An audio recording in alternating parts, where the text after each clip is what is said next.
নীরব থাকা ও হাসি খুশি থাকা, এই দুটোই জানেন একটি একটি মানব অস্ত্র। যেমন হাসি, হাসি হলো সব সমস্যার সমাধান নিমেষেই করে ফেলে। এবং নীরব থাকা, নীরব থাকলে তুমি সব সমস্যাকে উপেক্ষা করতে পারবে। দুটি পায়ের মতো জীবনযাপন করা উচিত। ঠিক যেমন একটি পা এগিয়ে গেলে অপর পাও এগিয়ে যায়, কিন্তু অপর পা এগিয়ে গেলেও অহংকার করে না ও অপর পা পিছিয়েও যায় না, এবং অপর পা পিছিয়ে থাকলেও লজ্জিত বোধ করে না, কারণ তারা জানে তাদের অবস্থান কোথায় এবং তাদের অবস্থান পরিবর্তন হবেই। আমরা কুস্তিগিরকে অনেক শক্তিশালী ভাবি, কিন্তু এটা জানে শক্তিশালী ওই ব্যক্তি নয় যে কুস্তি করে, শক্তিশালী সেই যে নিজের ক্রোধকে নিয়ন্ত্রণে আনতে পারে। ধর্ম তোমার যাই হোক না কেন, কিন্তু তোমার কর্মই কিন্তু সব। তাই কর্মটা ভালো করো, তাতে ধর্ম যাই হোক না কেন ভবিষ্যৎ কর্ম অনুযায়ী হবে, ধর্ম অনুযায়ী হবে না। কেউ যদি তোমার খারাপ চায় তবে সেটা তার কর্ম, কিন্তু তুমি কারো খারাপ চেও না, সেটা তোমার নিজের কর্ম। যদি ব্যর্থ হও তবে হতাশার কোনো দরকার নেই, কারণ অন্ধকার যত গভীর হবে সূর্য ততটাই দ্রুত উদিত হবে। ধৈর্য ধরো, শান্ত থাকো, কথা কম বলো, শুধু পরিশ্রম করে যাও মন থেকে। সময় তোমারও আসবে, সেই দিন তুমিও তোমার জবাবটা দিয়ে যাবে। সবসময় কর্মকে ভয় পায়, ঈশ্বরকে নয়, কেননা ঈশ্বরও ভুল করলে ক্ষমা করে দেন, কিন্তু কর্ম কখনো তোমাকে ক্ষমা করবে না। কর্মের ফল তোমাকে ভোগ করতেই হবে। যেটা তোমার ছিল না সেটি কখনোই তোমার হবে না, আর যেটা তোমার হবে সেটা তোমার থেকে কেউ কেড়ে নিতে পারবে না। জীবনে জয়ী হও, কিন্তু কাউকে ঠকিয়ে নয়। জীবনে অনেক সুখী হও, কিন্তু কাউকে কষ্ট দিয়ে নয়। মন খুলে হাসো, কিন্তু কাউকে কাঁদিয়ে নয়। জীবনে বড় হও, কিন্তু কাউকে ছোট না করে। ক্ষুধার্ত মানুষের কাছে নীতি কথা, আর রাগী মানুষের কাছে উচিত অনুচিতের কথা দুটোই অর্থহীন। শুধু হাসলেই সুখী নয়, কান্নার মাঝেও সুখ আছে। শুধু কাছে গেলে আপন নয়, দূরে গেলেও ও থাকার মাঝেও আপন হয়। ভগবান সমস্ত পরিস্থিতিতে তোমাকে পরীক্ষা নিচ্ছে, তাই সব পরীক্ষায় উত্তীর্ণ হতে হবে এমন কোনো কথা নেই। তুমি যেটা পারবে না সেটা ভগবানের উপর ছেড়ে দাও, তবে দেখবে সহজেই সেটা সম্পূর্ণ হয়ে গেছে। আমরা যদি সহজে কিছু পেয়ে যাই, তবে আমরা ভেবে বসি যে এটা হয়তো আমার কপালেই আছে, তাই আমরা পেয়েছি। কিন্তু সেটা নয়।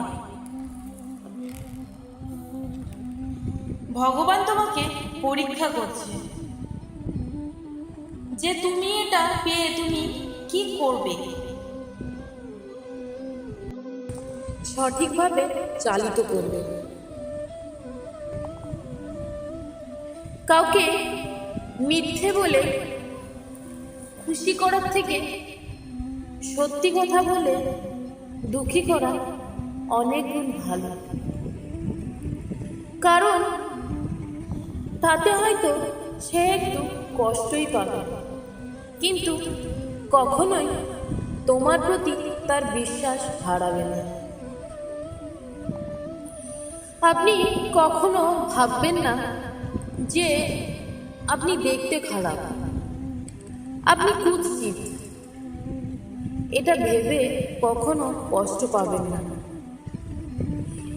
কারণ এটা মনে রাখবেন, সৃষ্টিকর্তা আমাদেরকে তৈরি করেছেন একটা নির্দিষ্ট উদ্দেশ্যে, এবং তিনি কখনোই ভুল করেন না।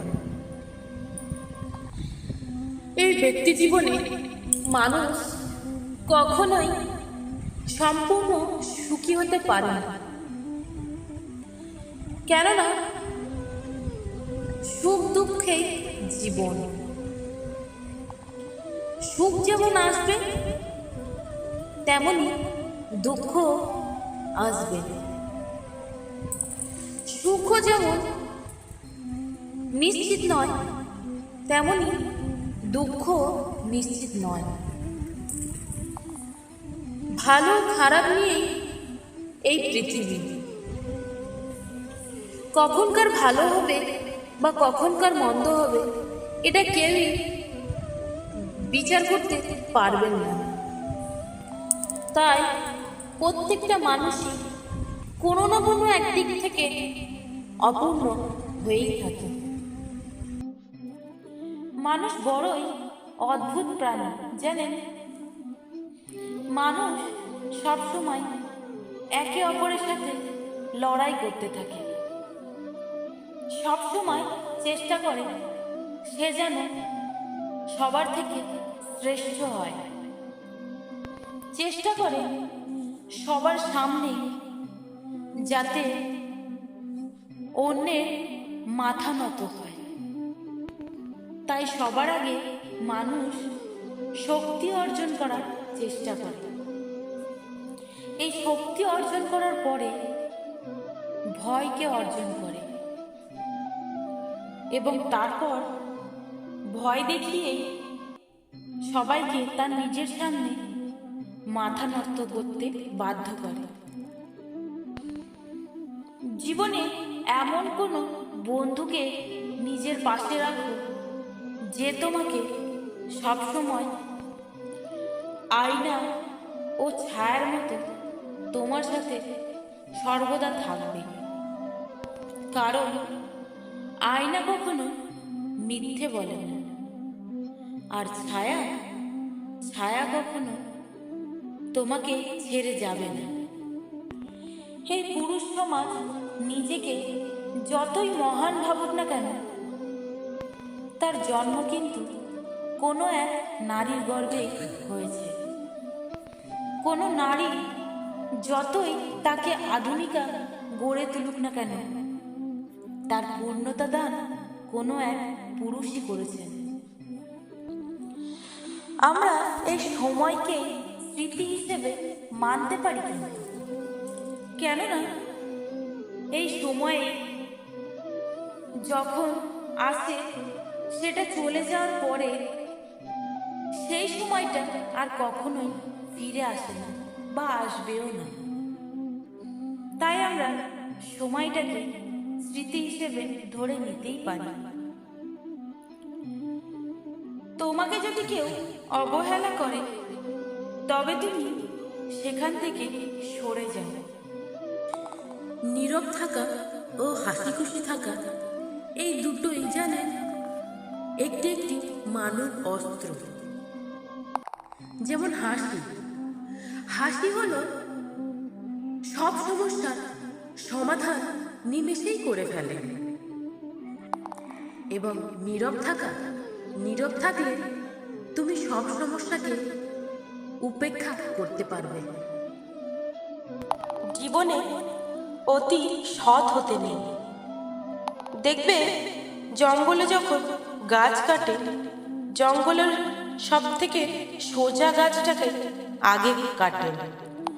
তাই অতীব সৎ ব্যক্তি যারা, তারাই সবার প্রথমে বিপদে পড়েন।